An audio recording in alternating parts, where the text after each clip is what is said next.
여러분 안녕하십니까? 오늘 꼭 알아야 하는 뉴스 프레스룸 라이브의 구경호입니다. 자, 10월 7일 월요일입니다. 자, 오늘은 날씨부터 보도록 하겠습니다.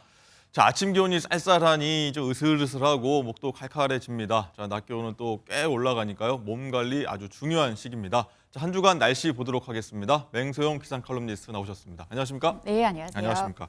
자, 이번 한 주도 일교차 큰 가을 날씨가 이어진다고 하는데 이번 주 날씨 어떻습니까?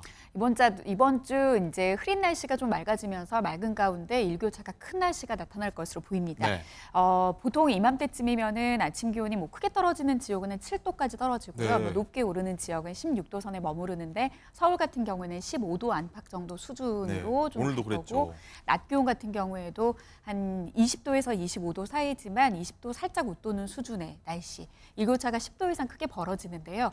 우리가 여름이나 겨울 같은 경우에 10도 이상 크게 벌어지는 일교차는 경험은 하지만 네. 이맘때 일교차로 인해서 콜록콜록 거리는 이유 중에 하나가 15도를 기점으로 해서 얼마나 기온이 벌어지냐가 사실 건강에 좀 유의해야 됩니다. 왜냐하면 15도를 기준으로 해서 우리 몸이 차갑고 덥다라는 두 가지의 그 온도를 느낄 수가 있기 때문인데요. 네.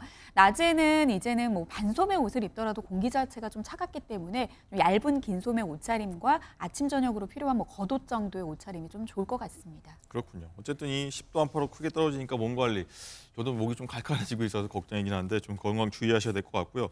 어쨌든 비 소식도 이번 주에 있다고 하더라고요. 18호 태풍 끄라톤의 직접적인 영향은 없기는 했습니다만 워낙 강력했던 태풍이고 남쪽 대만 부근에서 계속해서 우리나라 쪽으로 계속 밀려오게 만드는 그런 수증기와 더운 공기 때문에 이미 우리나라를 지배하고 있던 찬 공기와 만나면서 그리고 또 찬 공기 안에서 만들어지는 기압골의 형태 때문에 네. 오늘까지는 남부지방과 제주도 지역을 중심으로 비 예보가 좀 더 남아 있습니다.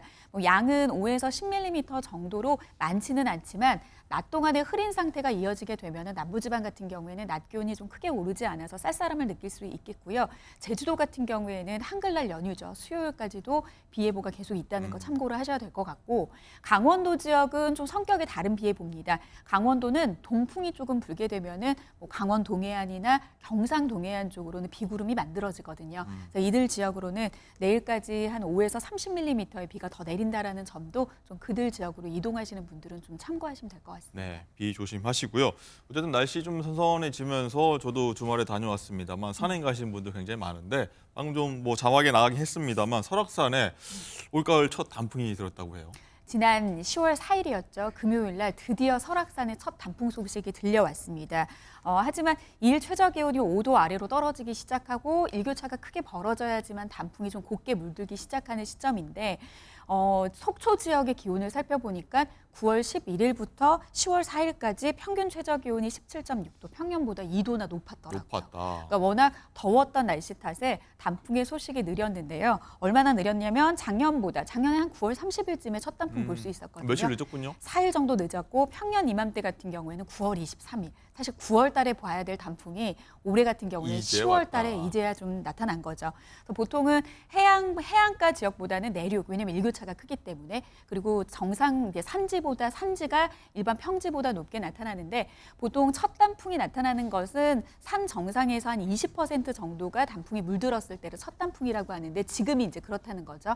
그리고 이제 절정기는 산 정상에서부터 한 80% 정도가 물들었을 때인데 네. 보통 첫 단풍에서 한 20일 정도가 걸립니다. 아하, 그래서 그러면- 예년 이맘때 같았으면은 10월 중순이 조금 넘으면은 네. 강원도 지역에 절정기가 달하는데 올해 같은 경우에는 워낙 늦게 첫 단풍 소식이 들었기 때문에 한 10월 넷째 주 정도부터 단풍 구경을 10월 20일 20일 이후부터 그리고 이제 남부지방은 좀 더 늦게 물들기 때문에 예. 한 10월 말에서 11월 초 정도 그 정도가 단풍의 절정기에 달할 것으로 보입니다. 그때 산행 가는 분들 굉장히 많겠네요. 자, 그리고 이 가을 단풍이 굉장히 익숙한데 가을 벚꽃도 폈습니다. 가을에 웬 벚꽃이냐 이런 분들 좀 많았습니다. 일단은 단풍 같은 경우는 앞서 말씀드린 대로 최저 기온이 5도 아래로 떨어지게 된다라고 하는 것은 그만큼 빨리 추워져야지만 물드는 게 단풍인 거고요. 네. 꽃은 빨리 따뜻해져야지 피는 건데 그렇죠. 아무래도 좀 늦더위가 남아있다 보니까 이렇게 이제는 봄인 줄 알고선 꽃망울을 터트린 그런 봄꽃들이 보이는데 한 4월 정도에 보이는 건데. 맞습니다. 비단 이제 올해만 나타나는 그런 현상은 아니고요. 그렇습니까? 이제 어떻게 보면은 이제 전체적인 거시적인 관점에서는 기후 변화로 인해서 가을이 가을답지 않은 날씨가 나타난 이유 때문에 최근 뭐 2019년, 20년 근래 들어서도 계속 가을에 벚꽃이 꽃망울을 터뜨렸던 것은 뭐 호남이라든지 제주 지역이 굉장히 많습니다. 그런데 또 한편으로는 태풍이 지나가고 나면 이 벚나무들이 막 쓸려버리기 때문에 종식을 좀 번식하기 위해서 가을철에 이렇게 씨를 뿌린다라고 보는 뭐 분석들도 있는데 네. 아무튼 뭐 결론적인 거 뭐 구체적으로 벚꽃이 왜 가을에 피는지에 대한 연구는 좀 이뤄져야 되긴 하겠지만 따뜻해지고 있는 그런 탓이라고 볼 수 있겠습니다. 기상이변이라 볼 수 있겠군요. 어쨌든 기상이변으로 인해서 가을에 벚꽃도 보는 그런 세상이 왔고요. 어쨌든 달 단풍도 있으시니까요. 산악사고 주의하시면서 산행 이어가시면 좋을 것 같다 이런 생각이 듭니다. 자, 오늘 말씀 여기까지 듣겠습니다. 고맙습니다.